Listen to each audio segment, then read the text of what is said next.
நாம் இப்போது தொடரின் இதயத்துக்குள் நுழைகிறோம். இது நீதிபதிகள் காலத்தின் இருளுக்கு பிறகு எழுந்த முதல் வெளிச்சம். ஒரு பெண்ணின் கண்ணீரில் பிறந்த மாற்றம்.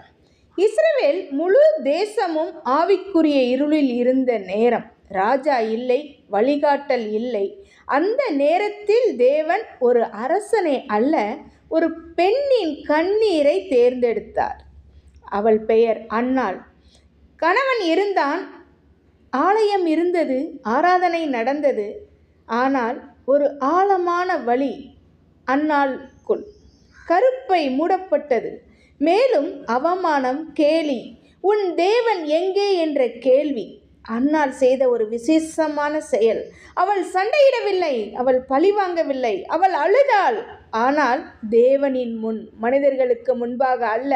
அவள் உள்ளம் உடைந்து ஜெபித்தாள். தேவன் மனித சத்தத்தை அல்ல, உடைந்த இதயத்தை கேட்கிறார். கண்ணீர் கற்பமாக மாறியது. மனிதர்கள் பார்த்தது கண்ணீர், தேவன் பார்த்தது விசுவாசம். ஒரு பெண்ணின் ஜெபம் ஒரு தலைமுறையின் வரலாறை மாற்றியது. அந்த குழந்தைதான் சாமுவேல். நீதிபதிகளுக்கும் ராஜாக்களுக்கும் இடைப்பட்ட காலம்.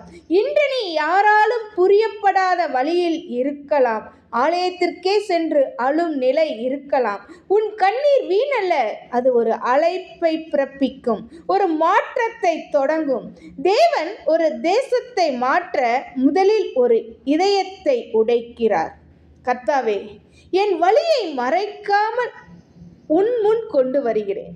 இதில் இருந்து நீர் திட்டத்தை பிறப்பிக்கப் போகிற தயவிற்காக நன்றி என்று சொல்லி நாம் தேவனிடத்தில் மன்றாடுவோமா? கர்த்தர் தாமே ஆசீர்வதிப்பாராக. ஆமென்.